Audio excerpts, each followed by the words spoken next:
Od Dalet, c'est le deuxième paragraphe. Donc hier, on avait parlé de Rabbi Shimon Bar Yochai, de Ir Vekadish min Shmaya Nachit.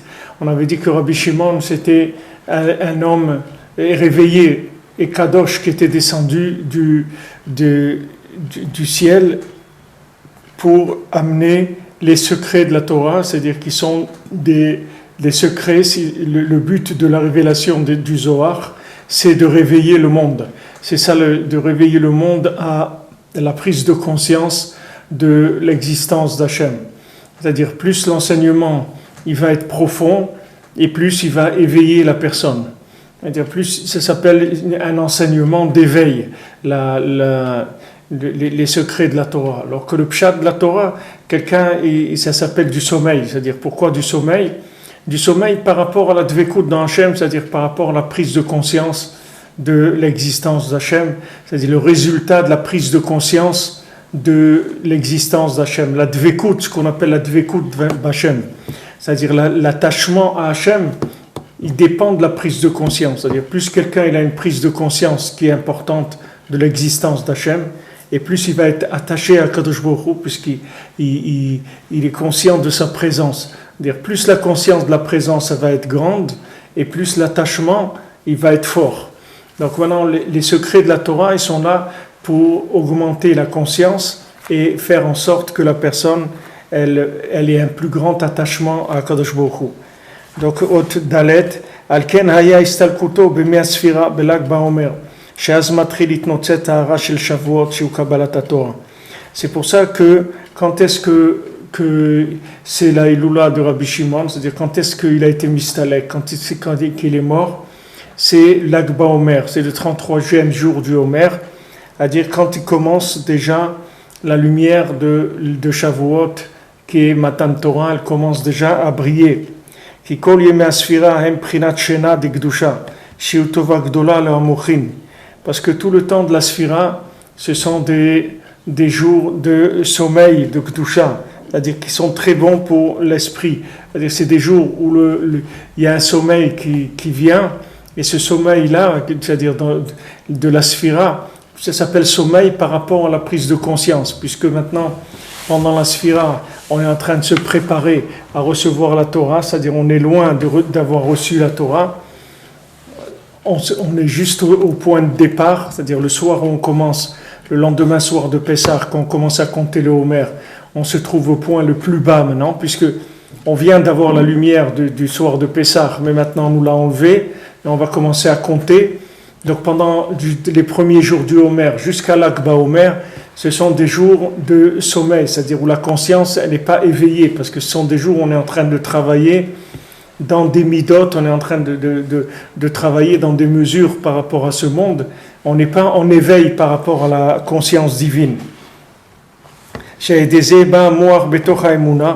Donc maintenant, pendant le Homer, l'esprit il rentre dans la Emouna, Venitra Desham, et là-bas il se renouvelle, ou Mekabel Sechel Chadash, ou Neshama Chadasha, Meora Panim, Shem Shivim Panim Shel Torah.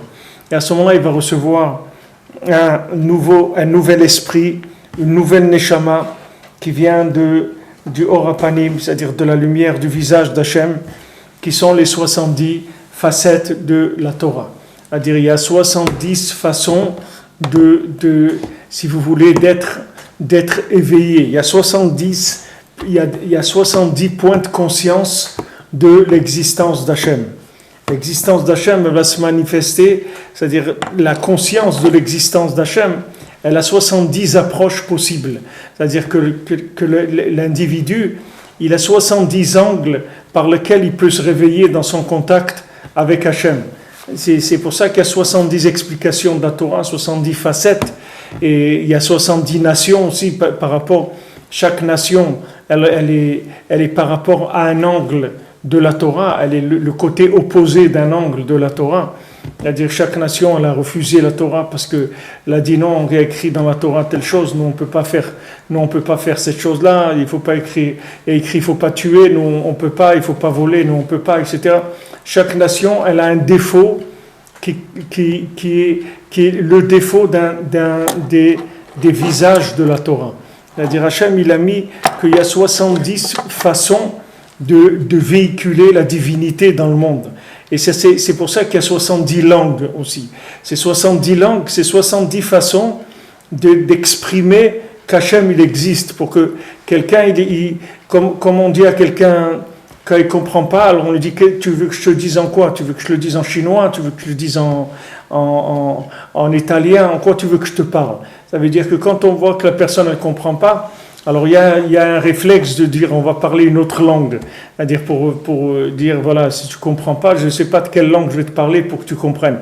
C'est-à-dire que maintenant, 70 langues, le résultat des 70 langues, c'est dans ces 70 langues, il y a les 70 visages de comment Hachem s'exprime. Bien que maintenant, dans les langues des nations, ça soit le contraire, mais il y a dedans, comme chaque langue, elle vient du Lashon HaKodesh, il y a des mots d'hébreu dans toutes les langues, donc à travers toutes les langues, quelqu'un peut revenir vers Hachem. C'est-à-dire que la parole, l'expression de la parole, c'est quelque chose qui réveille beaucoup pour l'attachement à Kadosh Baruch Hu. Mais c'est prinat Yetziat Mitzrayim bePesach, achachar be'asfira. Donc c'est ça qu'à Pessah, on sort d'Égypte, après on commence à compter. Et après c'est Shavuot où on reçoit la Torah.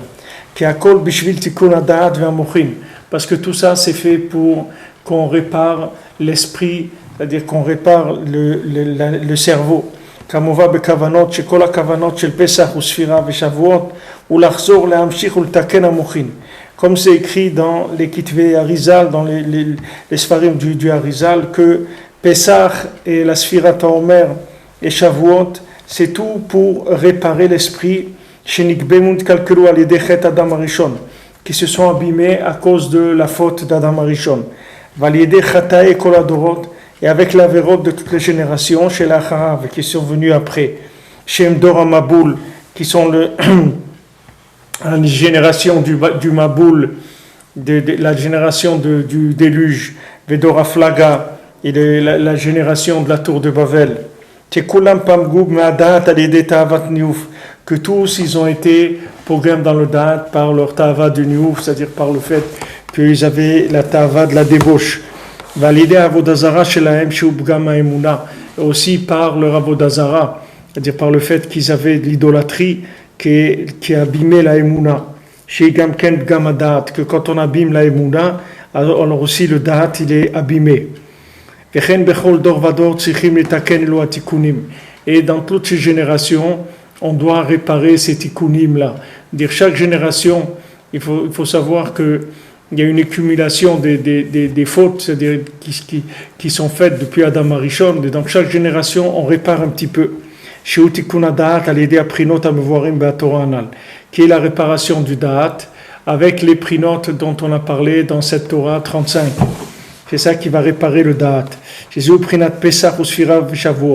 ça que le Nyan de Pessah, de la Sphira et de Shavuot. Qui veut Pessah ou Yetziat Mitzrayim. Parce qu'à Pessah, on sort d'Égypte. Chez Az Nimshechu Kol HaMochin Beidgalut Nifla.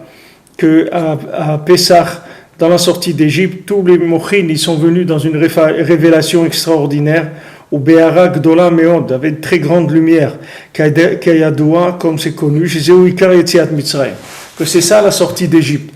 Qu'est-ce que c'est la sortie d'Égypte? C'est la prise de conscience. C'est ça que sortir d'Égypte. Comment on sort d'Égypte?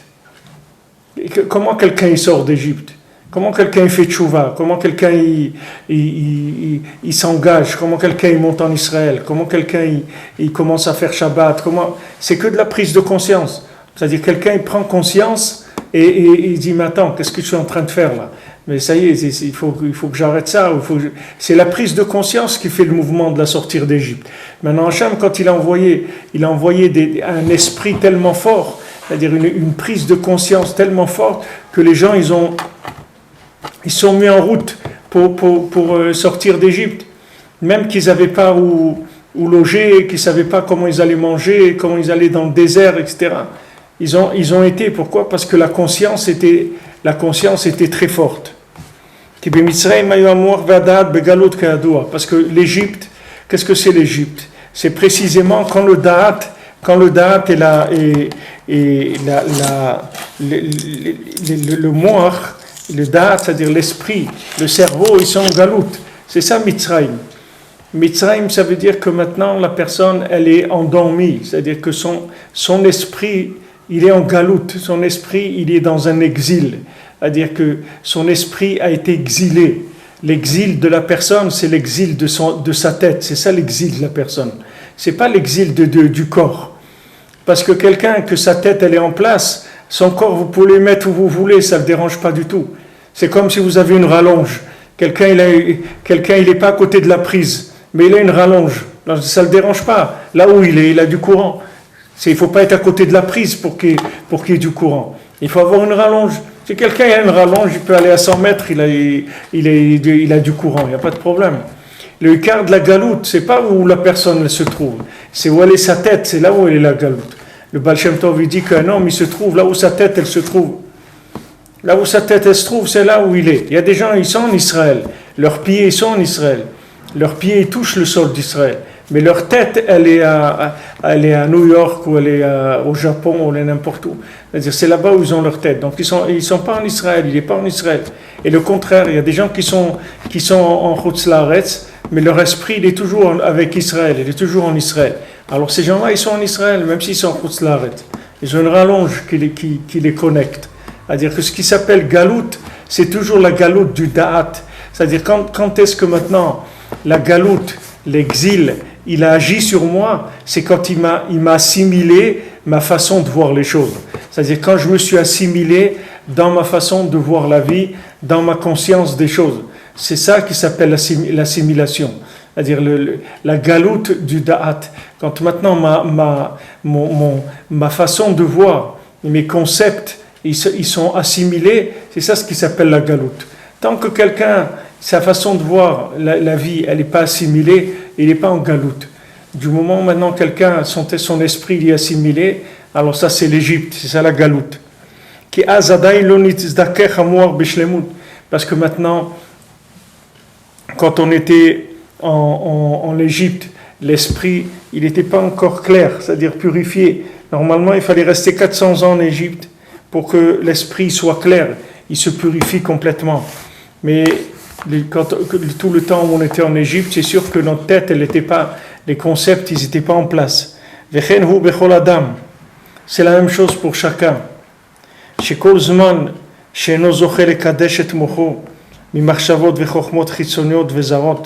Tant que quelqu'un, il n'est pas arrivé à sanctifier son esprit des mauvaises pensées et des chokhmot chitzoniot, c'est-à-dire des concepts, des philosophies, des façons de voir la vie qui sont étrangères.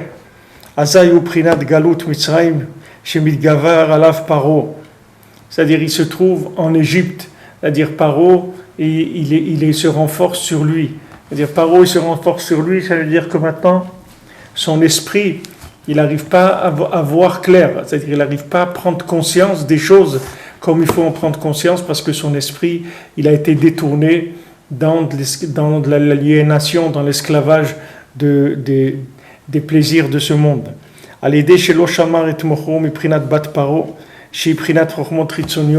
Parce qu'il n'a pas fait attention à son cerveau qui s'appelle Bat Paro, c'est-à-dire qu'il n'a pas fait attention de protéger son cerveau de la Bat Paro, c'est-à-dire de cette emprise de l'Égypte.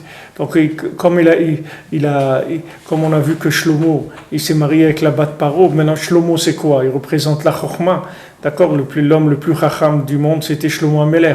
Maintenant, quand Shlomo il s'est marié avec Bat Paro, ça veut dire que la Chokhma, elle s'est associée à la fille de Paro. C'est-à-dire, la fille de Paro, ça veut dire la façon de voir de la vie, comme on dit, vue et corrigée par un consommateur. C'est ça le Bat Paro.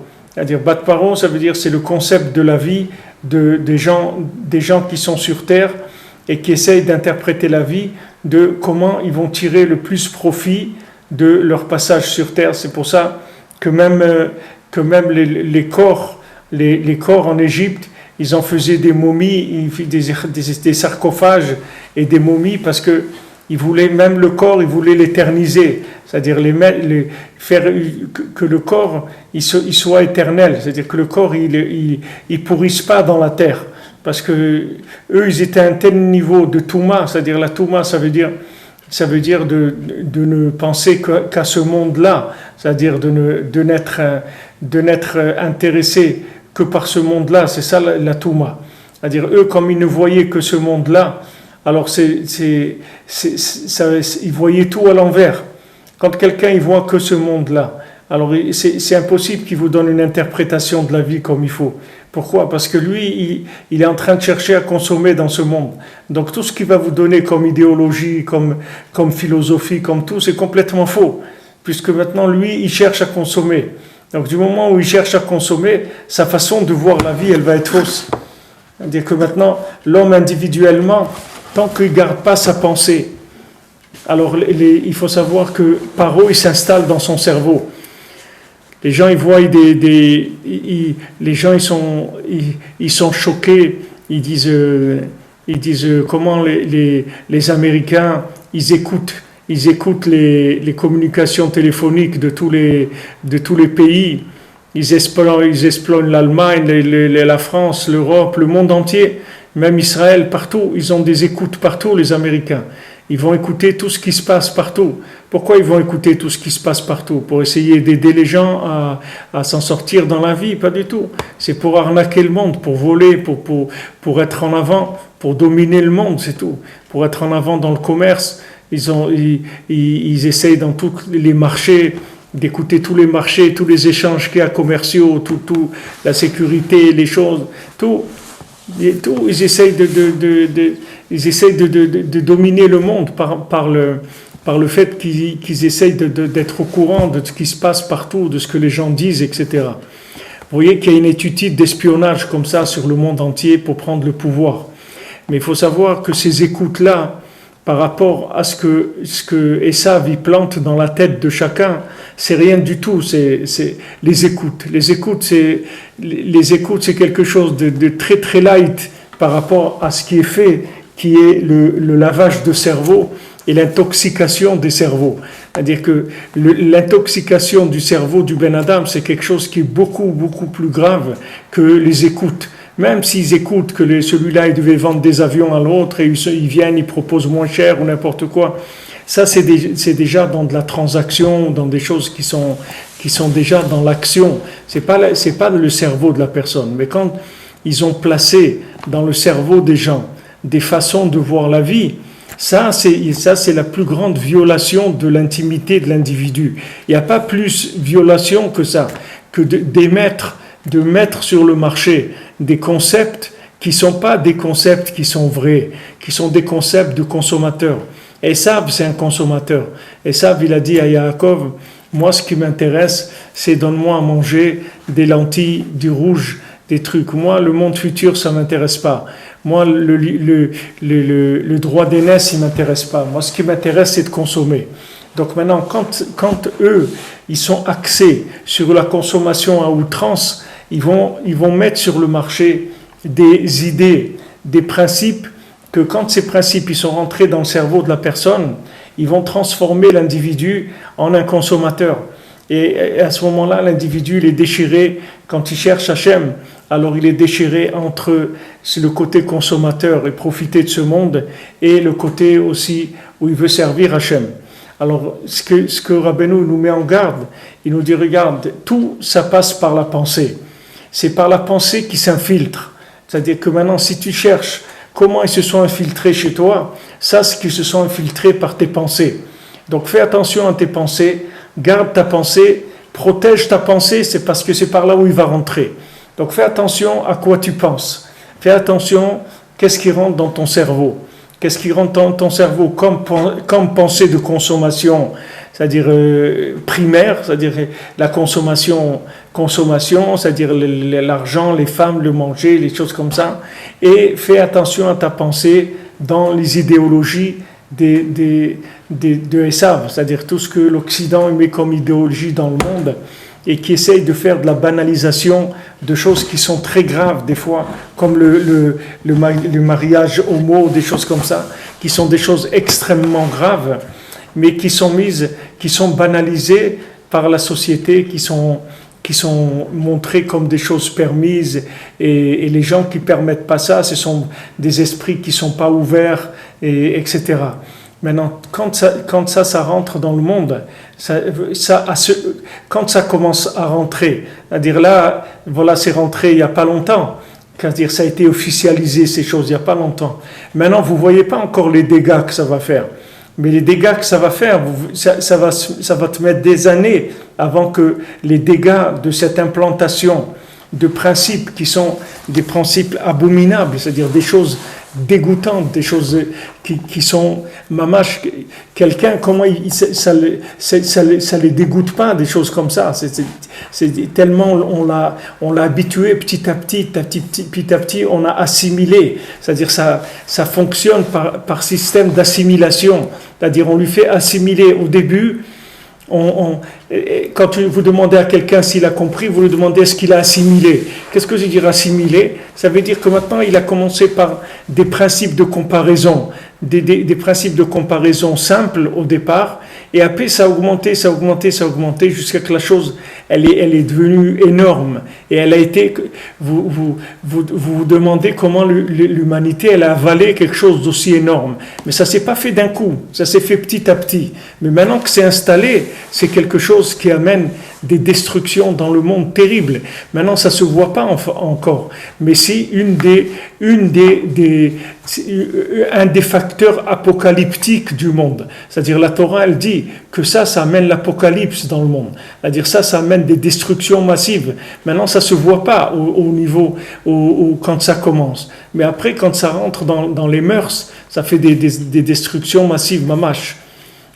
Maintenant, Hachem Ishmor, que Béhémet, le Olam, il fasse chouva, que les gens ils se rendent compte et qu'ils fassent marche arrière, et que les gens ils fassent chouva, et que les gens qui ont ces problèmes-là, ils se soignent, c'est tout. C'est des choses, tout peut se réparer. Seulement, il faut prendre conscience de la vérité. Si quelqu'un n'a pas conscience de la vérité, il n'y a rien qui peut se réparer. D'abord, il faut être conscient de la vérité, et il faut commencer à travailler là-dessus, et prier, demander à Hachem. Et surtout faire attention à la pensée, faire attention à tout ce qui fait penser, à toute l'information, à tous les moyens d'information, de communication, des médias et tout. Comment il faut se protéger sa famille, il faut faire attention. Parce que dans le langage même des gens, il y a une banalisation des choses qui font que la chose, elle rentre. Regardez où on se trouve aujourd'hui dans l'antisémitisme. Regardez aujourd'hui de quoi on est en train de parler. De quoi on est en train de parler aujourd'hui?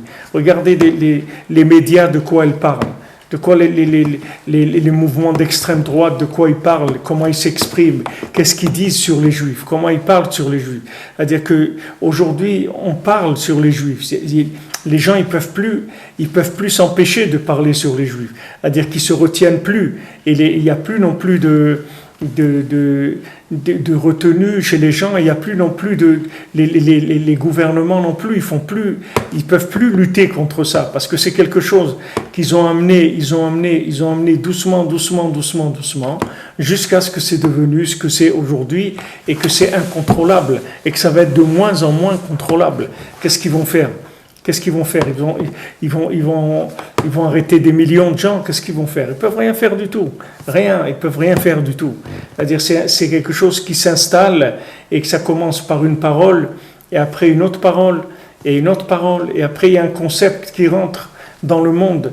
On emploie les Juifs, l'apartheid d'Israël, les gens qui envahissent. Voilà, quelqu'un il a voulu dire qu'on ne va plus dire que ici, Jérusalem c'est une ville occupée.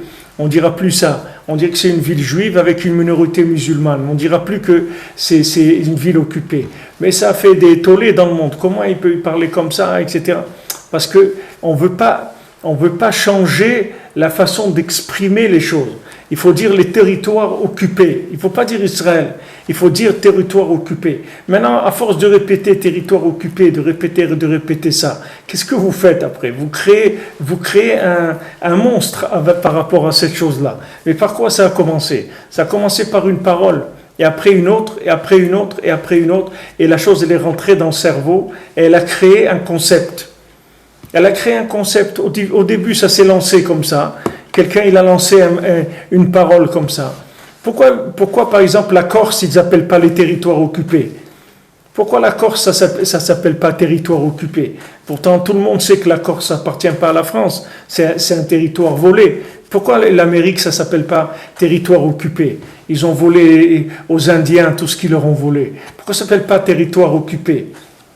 Parce qu'ils n'ont pas rentré, ce mot, ils l'ont pas laissé rentrer. C'est-à-dire, cette expression, ils n'ont pas laissé rentrer. Donc, le concept, il n'est pas rentré, c'est tout. Si maintenant, ils avaient rentré ce concept-là, ça y est, la chose, elle devient officielle et après des années, il va y avoir des conséquences de ça. Quand ils ont commencé à faire les colonisations, par exemple. Ils ont appelé ça les colonies, mais ça a gardé le nom de colonisation, c'est-à-dire ils ont colonisé. Donc à un moment, c'est arrivé la fin de la colonisation, parce que entre l'Inde et l'Angleterre, un Anglais, il n'a rien à voir avec un Hindou, c'est-à-dire il n'a rien à faire là-bas, et il a fallu prendre son pays, comme la Belgique, elle n'a pas à prendre le Congo, ou la France, l'Algérie, etc. C'était des colonies.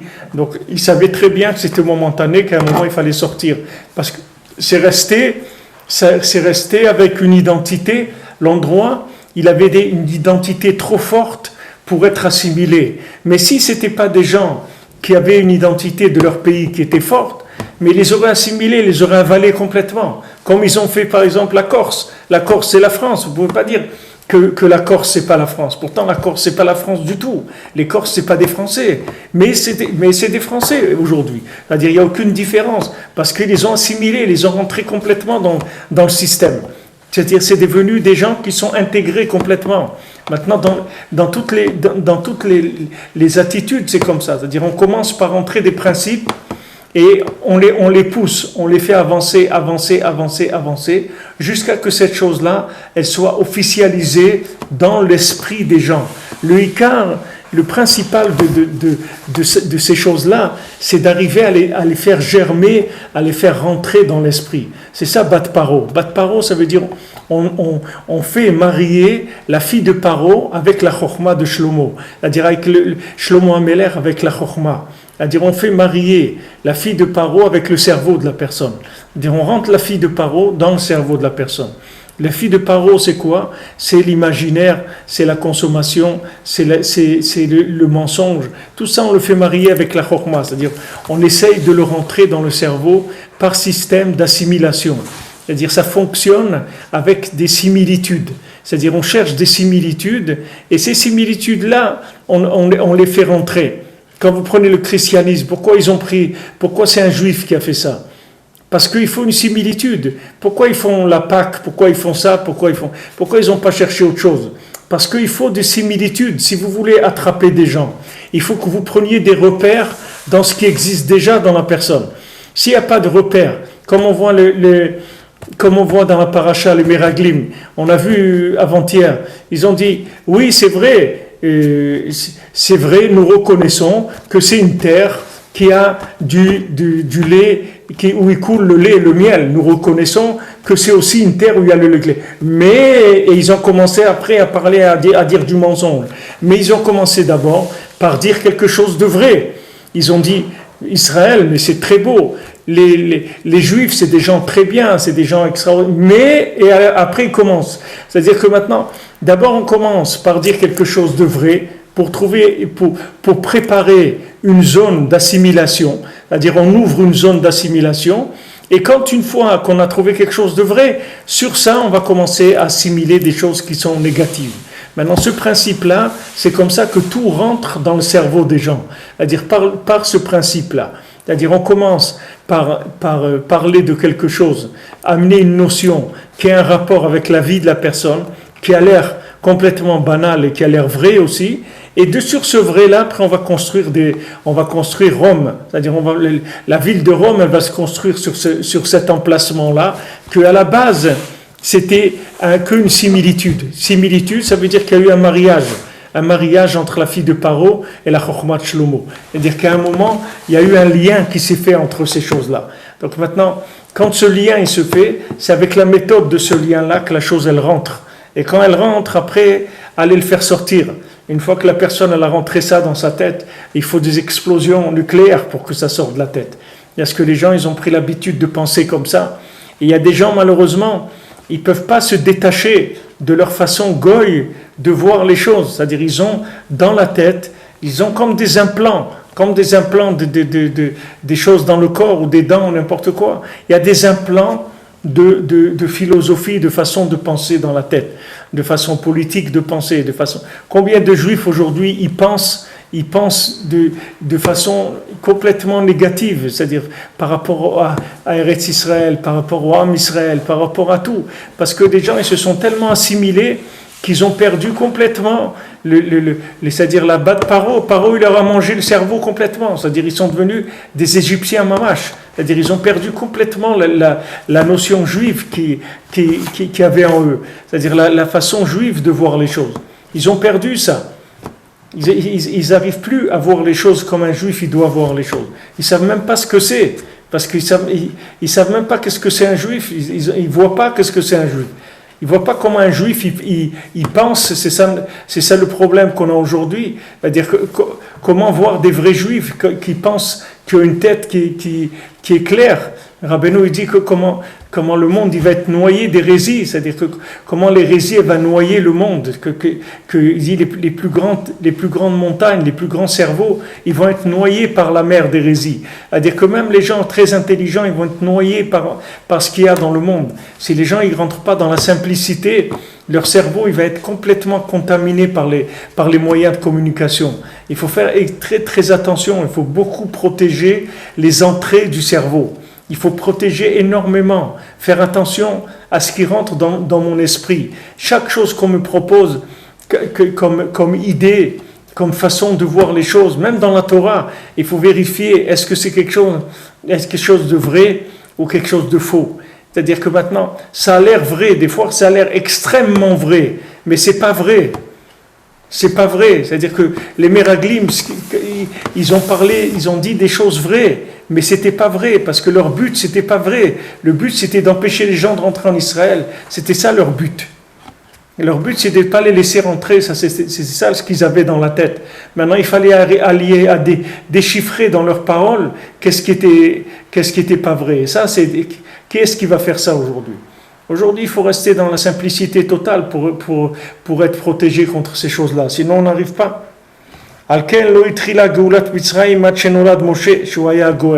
C'est pour ça que la sortie d'Égypte, elle n'a pas pu commencer tant que n'est pas né Moshe Rabbeinu, qui est celui qui va délivrer le Ham Israël d'Égypte. Parce que Moshe, c'est le Da'at. Lui, Moshe, c'est la conscience même d'Hachem, puisqu'il parle avec Hachem face à face. Donc, c'est la conscience même d'Hachem. Dès qu'il est né, Moshe Rabbeinu, la lumière de la conscience d'Hachem, elle s'est révélée dans le monde. Elle a commencé déjà à briller la Géoula du Ham Israël. Elle a vu, qu'est-ce qu'il a vu? La fille de Paro, elle a vu qu'il était beau, qu'il était bon, Moshe Rabbeinu. Quand il était bon, ça veut dire que c'était du bien qui venait dans le monde. En tov el da'at, quand on dit bien, ça veut dire la conscience de la vérité. Da'at de Kedusha, da'at ha-Torah Kedusha. La conscience de la Kedusha, de la sainteté, la conscience de la Torah. Kmosh katuv gam blo da'at nefesh lo tov. C'est écrit sans conscience, sans prise de conscience, alors l'âme, le nefesh, il n'est pas bon. Kmosh katuv ki le kartov natati lachem torati al ta'azov. Comme c'est dit, je vous ai donné une bonne acquisition, n'abandonnez pas ma Torah. Alken machmat she'az itri la da'at le'ishtalem. Comme le da'at, la conscience, elle a commencé à se compléter, à se parfaire. Alken chazra tekev bat paro el akdusha. C'est pour ça que tout de suite, la fille de Paro, elle est revenue vers la Kedusha, elle s'est convertie. La fille de Paro s'est convertie. Ça veut dire que maintenant, qu'est-ce que c'est ça veut dire que la fille de Paro s'est convertie? Ça veut dire que maintenant, tant que maintenant, le Da'at, il était en galoute C'est-à-dire, tant que la conscience de la vérité n'était pas claire, alors Bat Paro, la fille de Paro, elle pouvait jouer avec l'assimilation. Mais le jour où le da'at il est clair, il n'y a plus d'assimilation, c'est fini. Une fois que la personne elle a pris conscience de la vérité, c'est fini. Elle s'en va, elle va vers la vérité, c'est terminé. Maintenant, Bat Paro elle-même, qui représente l'imagination, le côté imaginaire qui fait rentrer le mal dans les esprits, elle-même s'est convertie, elle-même elle est revenue vers la Kedusha. Ou Bat Paro Daika et Moshe Minayor, et c'est elle-même qui a sauvé Moshe Rabbeinu du fleuve. Elle-même elle l'a sauvé. Zeremes Yadash Nishlam Bishlemut Gadol, Achebat Paro Shi Chochmot Chitzoniot Chazra El Kedusha. Ça c'est une allusion que la conscience elle se complète de façon parfaite quand juste tellement grande que la fille de Paro elle-même elle revient vers la Kedusha, vers le da'at de Kedusha Shu Prinat Moshe Shemasra Nafsha Bishvilo. Elle a fait Mesirut Nefesh pour Moshe Rabbeinu. C'est-à-dire quand vous voyez Bat Paro, vous voyez tout le mouvement de Tchouva qu'il y a dans le monde, qu'il y a eu dans le monde depuis les années 60, 70, ça a commencé la Tchouva, tout ce mouvement des balais Tchouva dans le monde. Les gens qui ont commencé à revenir, que ces enfants-là, c'est des Bat Paro, c'est-à-dire tous les gens qui reviennent de là où ils reviennent, c'est des gens qui étaient assimilés, des gens qui étaient dans la maison de Paro Mamash. Quand ces gens-là, ils reviennent vers la Kedusha, ils reviennent vers la Torah, alors ils ramènent tout le da'at qui était en galoute, c'est-à-dire toute la conscience qui était en galoute, ils la ramènent. Quand on voit comme Yitro, on voit quelqu'un, il revient, il se convertit, il revient au judaïsme, alors c'est quelque chose qui fait grandir le nom d'Hachem, c'est-à-dire la conscience d'Hachem grandit dans le monde, parce qu'on dit comment lui, il est revenu. Quand on voit des gens, par exemple en Israël, il y a des grands animateurs de la télé, ou des grands speakers, ou des grands musiciens, ou des choses qui ont fait tchouva. Alors ces gens-là, c'est très important, c'est des repères pour la société. Quand ces gens-là, ils reviennent vers la Torah, alors il y a une prise de conscience. Les gens ils disent, mais attends, si celui-là il est revenu, c'est qu'il y a quelque chose là, il est en train de se passer quelque chose. C'est pas, on le connaît, c'est pas un idiot. Donc s'il revient, ça veut dire qu'il y a quelque chose qui se passe. Alors cette chose-là, elle aide les autres à trouver leur chemin aussi. C'est-à-dire que maintenant, ces gens-là qui étaient loin de la Torah, qui reviennent, c'est eux qui vont sauver Moshe Rabbeinu. C'est-à-dire c'est eux-mêmes qui vont faire que Moshe Rabbeinu va s'installer dans le monde. Vous voyez ici, venez ici, voilà, à Ouman, vous voyez à Shavuot, il y avait, peut-être on était 2000 personnes. Maintenant, dans ces 2000 personnes-là, vous prenez 1600 ou 1700 personnes, c'est des balais tchouva, des gens qui viennent de je sais pas où ils viennent. C'est des gens, ils sortent de là où ils sortent. Maintenant, qui est-ce qui vient ici? Normalement, tous les religieux du monde, ils devraient venir. Shavuot, Kabbalat Torah, il n'est pas chez le tzaddik Ador, le tzaddik de la génération qui va donner la Torah à Matan Torah. Ok, quelqu'un il peut pas, il a des difficultés, mais il sait, il aimerait venir, etc. Mais il y a des gens, ils ont même pas envie de venir, ça les intéresse pas, ça leur dit rien du tout, ça leur parle même pas. Pourquoi? Parce que le da'at, il est en galoute. Le da'at des gens qui sont dans la Torah, il est en galoute. Comme vous allez trouver des centaines de rabbins qui habitent en Chutz La'aretz et qui ont même pas l'idée de venir habiter en Israël. Et non seulement ça, mais des fois eux-mêmes, ils empêchent les gens de monter en Israël.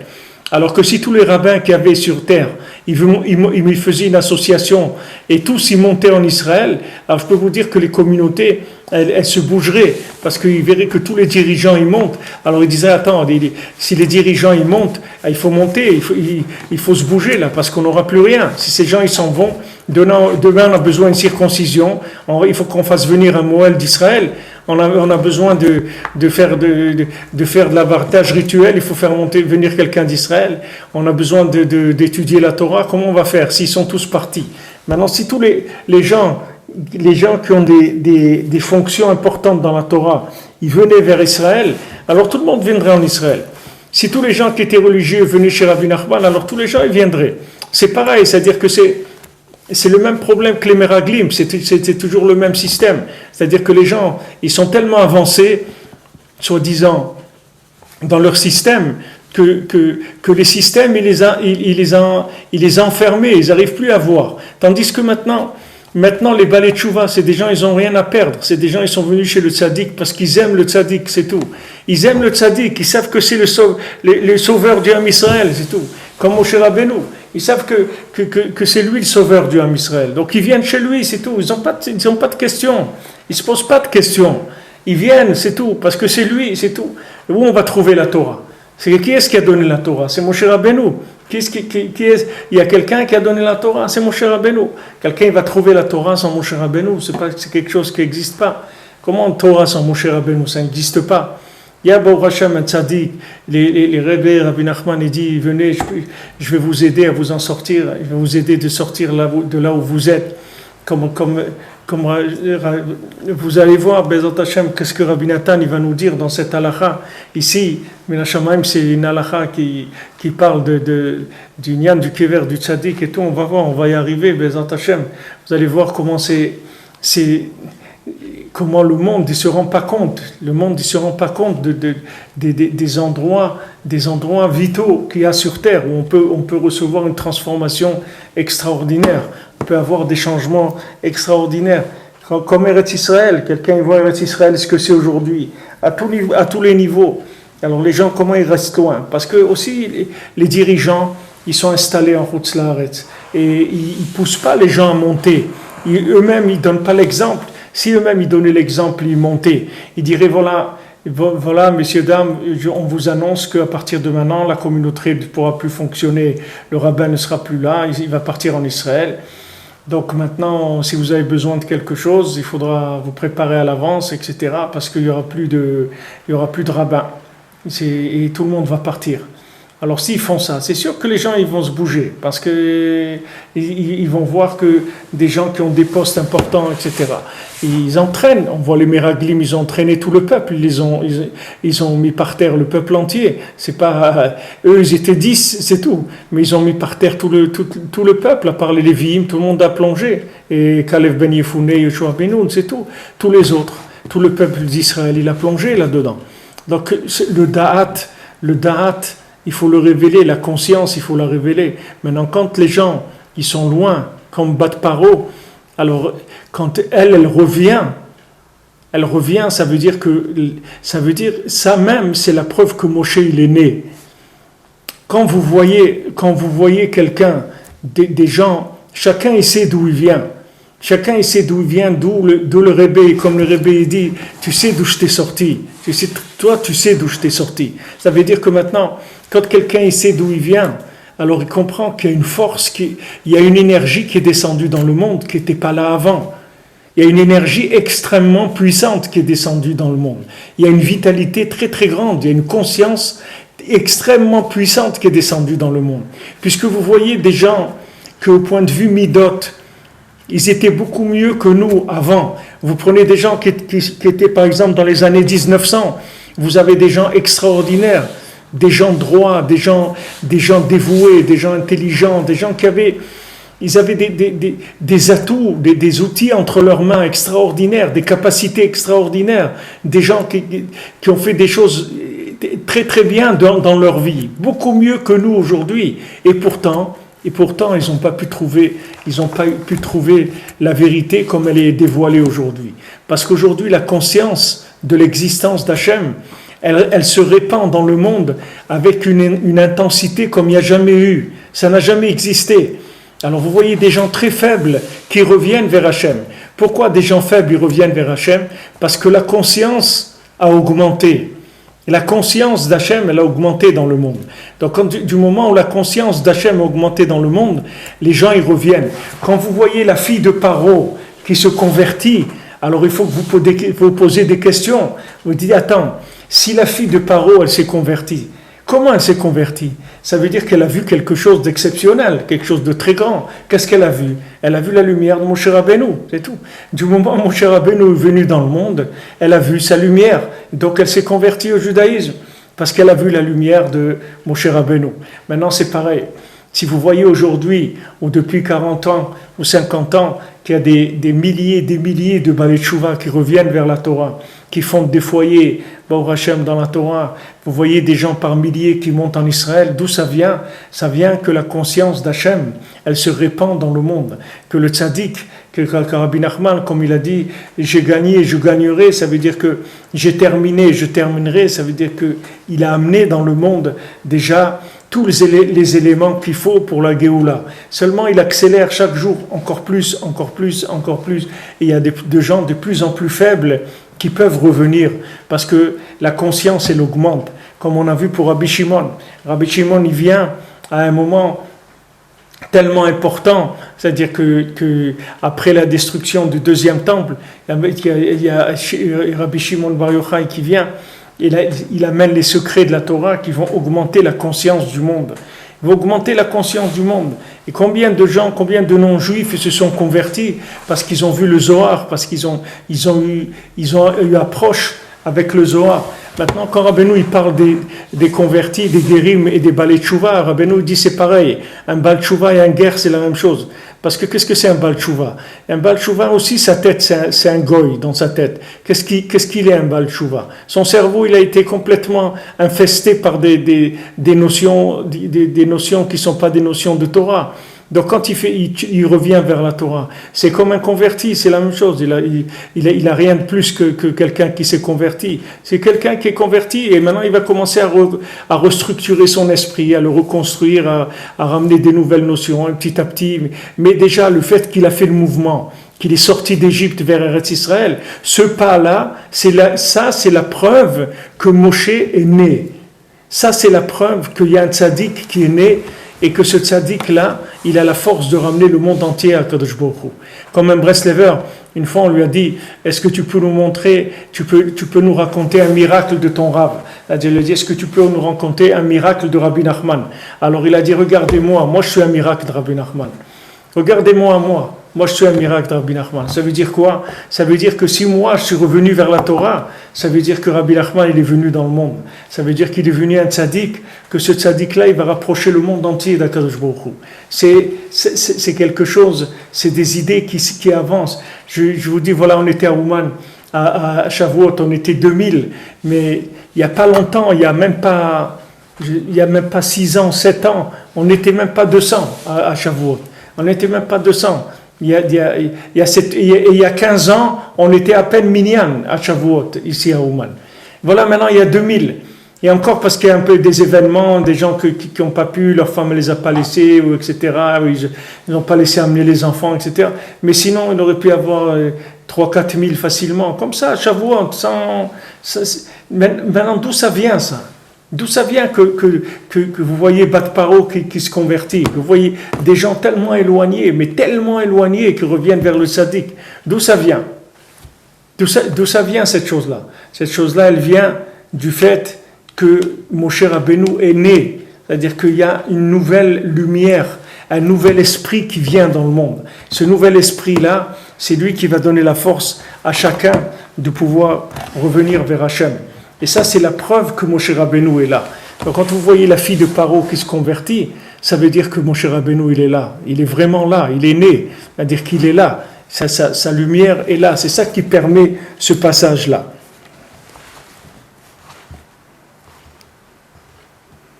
Et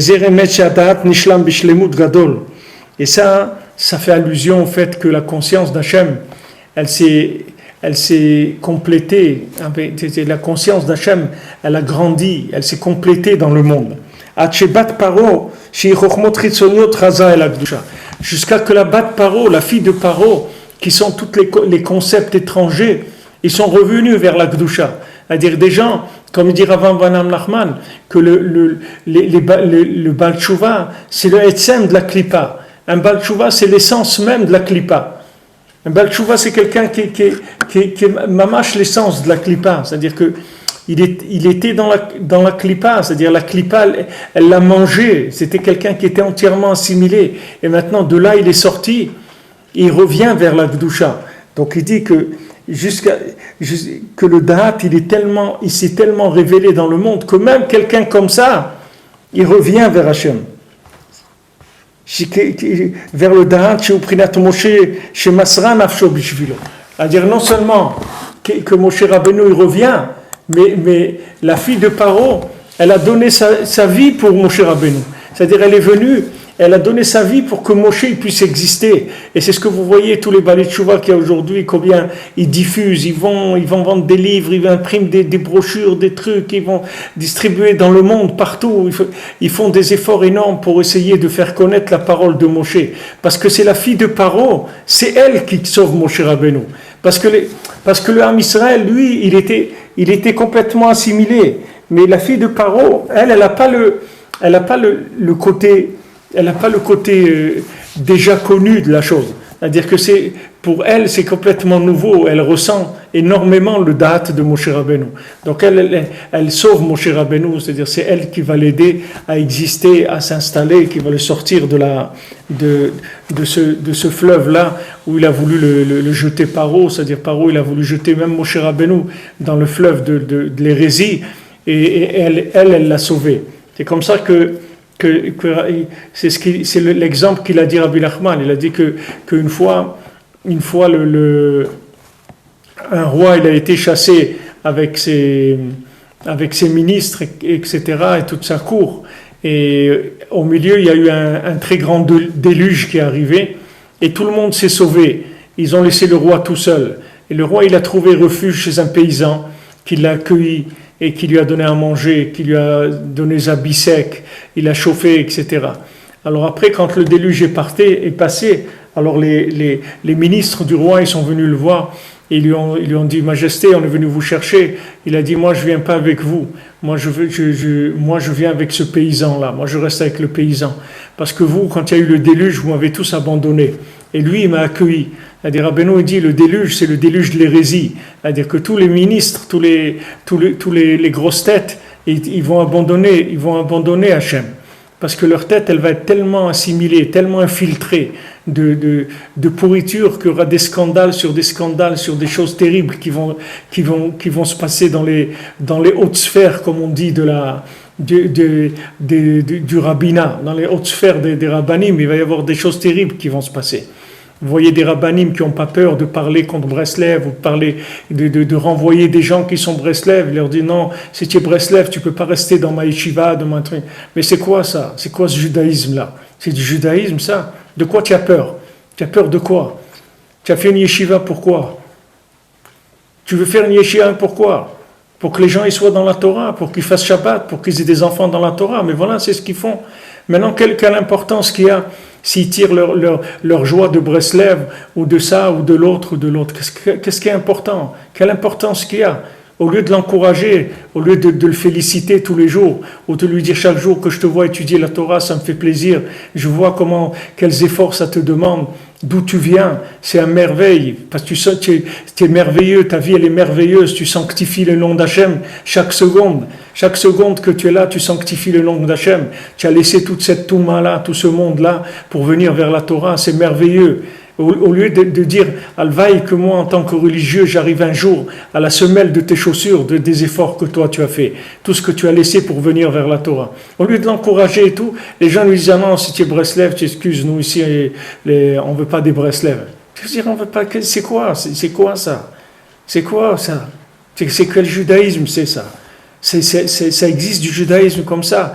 Nous, on a connu Rav Freikin, Alam Shalom, Rav Gershon. Comment ils nous ont encouragés, comment ils étaient fiers de nous, non seulement ils étaient fiers, mais quand on a quitté Aix-les-Bains, Rav Gershon nous a supplié de ne pas quitter Aix-les-Bains. Il dit, je vous en supplie, ne partez pas d'ici, ne partez pas, parce que si vous partez d'ici, c'est une catastrophe. Moi, je sais ce que vous amenez dans la ville, je sais ce que c'est la présence des Breslev dans la ville. Vous voyez, vous avez des gens qui étaient des tzadikim, des gens qui voyaient clair, qui avaient un da'at, ils voyaient qu'est-ce que c'est un Baal Tshuva. Il voyait qu'avec quel enthousiasme il fait les mitzvot, avec quelle joie, comment il vient, il a envie de faire la Torah, il a envie de faire des choses, il est là en train de faire tout ce qu'il peut pour faire plaisir à Hachem, etc. Et il voyait qu'est-ce que c'est cet enthousiasme-là, il voyait qu'est-ce que c'est ce vent nouveau, ce souffle nouveau qui vient. Mais pas des choses, des gens qui s'opposent comme ça. Des gens s'opposaient à Breslev. Tu n'es pas obligé d'être Breslev. Il y a personne qui est obligé d'être Breslev. Mais d'aller s'opposer en tant que Rosh Yeshiva, Rosh Kollel, ou tout, de dire non, on ne veut pas des Breslev chez nous, c'est quoi?